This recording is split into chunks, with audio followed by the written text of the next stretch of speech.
2024 সালের ছাত্র জনতার অভ্যুত্থানের পর ডক্টর তাসনিম জারা সক্রিয় রাজনীতিতে যুক্ত হন এবং বর্তমানে তিনি আসন্ন জাতীয় সংসদ নির্বাচনে ঢাকা ৯ আসন থেকে একজন স্বতন্ত্র প্রার্থী হিসেবে প্রতিদ্বন্দ্বিতা করছেন।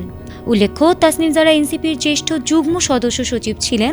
জাতীয় সংসদ নির্বাচনে জামায়াতে ইসলামী ও সমমনা দলগুলোর সঙ্গে এনসিপির নির্বাচনী জোট গঠন নিয়ে বিতর্কের মধ্যে দলটি থেকে পদত্যাগ করেছেন তিনি। কোনো বড় দলের ছায়া নয়, কোনো জোটের ব্যানার নয়, একাই নির্বাচনী লড়াইয়ে নামার ঘোষণা দিয়ে তিনি নজর কেড়েছেন রাজনীতির অঙ্গনে। ঢাকা ৯ আসনের এই স্বতন্ত্র প্রার্থী সম্প্রতি ফুটবল প্রতীক পেয়েছেন। ঢাকা বিভাগীয় কমিশনের কার্যালয় থেকে প্রতীক সংগ্রহ করেছেন তিনি। এরপরই নিজের ফেসবুক পেজে প্রতীক পাওয়ার বিষয়টি জানিয়ে একটি পোস্ট দিয়েছেন তিনি। সেখানে তিনি জানিয়েছেন, সব বাধা পেরিয়ে ফুটবল প্রতীক নিয়েই তিনি নির্বাচনে যাচ্ছেন।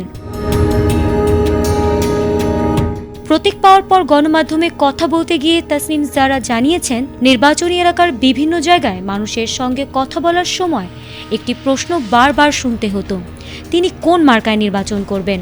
এখন সেই প্রশ্নের স্পষ্ট উত্তর দিতে পারছেন বলেই স্বস্তির কথা জানিয়েছেন তিনি। তিনি আরও বলেছেন, ফুটবল প্রতীক নিয়ে আগামী দিনগুলোতে পুরো দমে নির্বাচনী প্রচারণায় নামবেন। তার প্রচারণার মূল লক্ষ্য হবে স্বচ্ছতা, জবাবদিহিতা ও মানুষের দৈনন্দিন সমস্যার কথা তুলে ধরা। দল নয়, প্রতীক নয়, নিজের অবস্থান আর বিশ্বাসকে সামনে রেখেই ভোটারদের কাছে যাওয়ার ঘোষণা দিয়েছেন এই লড়াকু প্রার্থী।